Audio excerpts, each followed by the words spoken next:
Hello, James. I'm Raj Shah, the president of the Rockefeller Foundation. Dr. Rajiv Shah shapes the humanity and dignity of billions of people everywhere. He grew up in Detroit. As a student, he began to demonstrate the leadership he exercises in his role today. Before that, as administrator of USAID, he led America's response to the Haiti earthquake and the Ebola outbreak in West Africa. Now in COVID-19, he's calling on science, business, and philanthropy to unite in what he calls meeting this moment.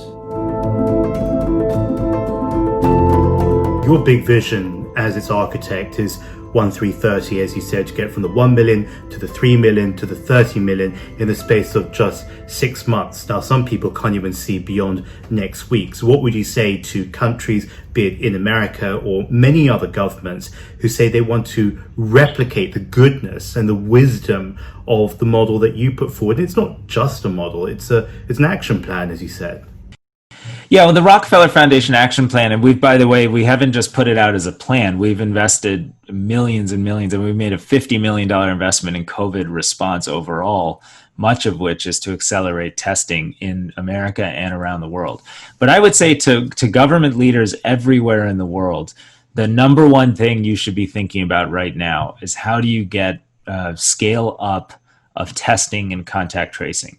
And, in America, about 2/3 of the capacity for molecular testing exists in university labs and research labs. So for us, the challenge is bringing that online. The other challenge in America is that it's hard to get supplies right now, and we need to organize the buyers of test equipment and supplies and issue purchase orders that are longer term, larger scale, and more financially creditworthy, so that manufacturers will change the level at which they're manufacturing the supplies that are critically needed for a data-driven response. In the United States, we also need up to 300,000 additional people who are trained and able to be contact tracers, to take data about positive individuals and then do something with that data by identifying, even in simple interviews, who's likely to have been exposed, and then make sure those people know and are getting tests. You can use some technology tools to help, but you still need a lot of people to actually do that. They need to be well trained.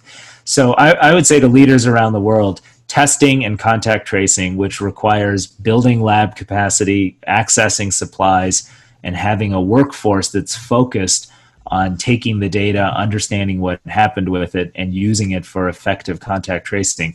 That's really the only way to have safe economic activity during a period of time when we're all waiting for a vaccine. So the Rockefellers put in $50 million. That was a first part of 20, and then you added another $30 million in the last couple of days. You're calling this, probably it's not a plan. It's a movement. You call it this meeting the moment. And it looks not only at the safe reopening of economies through testing, but it is to help fund a broader global COVID-19 response. What are some of the other areas that we should be focusing on right now? Thank you for highlighting the commitment that we've made. I would say that, we've actually pivoted a huge amount of our work to focus on COVID-19 at home and around the world. And we can do that because our fundamental mission is helping people who are vulnerable.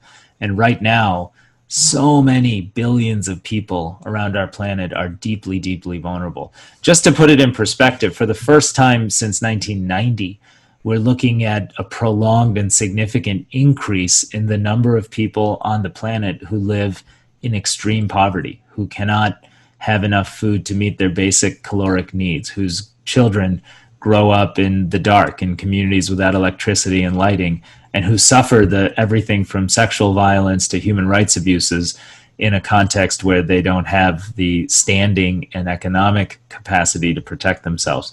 So it's very, very important that we come together as a global community and serve those who are vulnerable, and that's been our main commitment. I do believe the moment, really meeting the moment, calls for government leaders, heads of state, private industry, financial sector, powerhouses to all come together and recognize that a little bit like after World War II, we have a chance to recreate a global economic system that can help be more inclusive and that can protect, maybe a billion people from moving back into a condition of real extreme suffering and poverty. Over the last 4 years, we've really seen a drop off in international cooperation. I mean, that's just a reality. And I feel like the bigger challenge might be rebuilding trust in international cooperation. But a pandemic like this is a global one. And, if you look at the way the World Health Organization and some coalitions of public and private partners are collaborating to develop a vaccine and get it manufactured and distributed quickly, it gives hope that we can, in fact, cooperate more across U.S.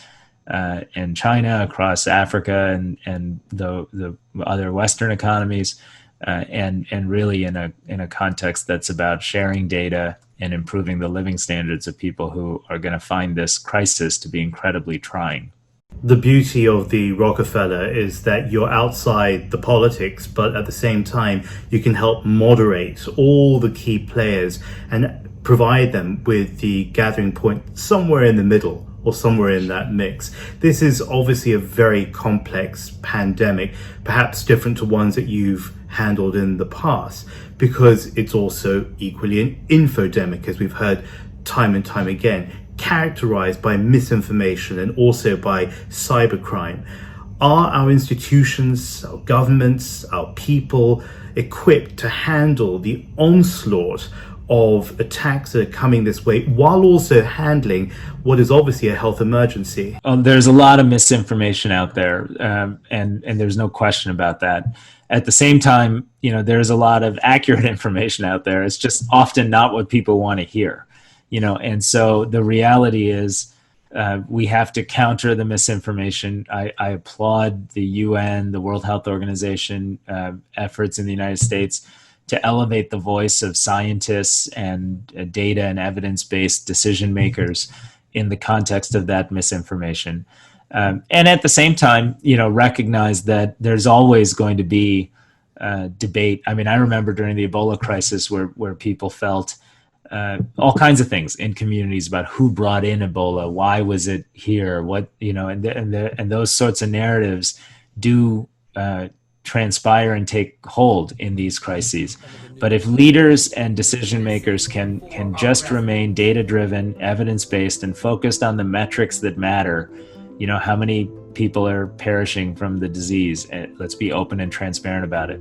Those are the types of things we should expect of our leaders, and we should expect that they break through the misinformation and do the right thing. The China Current continues its special coverage on the coronavirus outbreak. Go to our social media at The China Current and our website for interviews, videos, and podcasts. I'm James Chow. Thank you.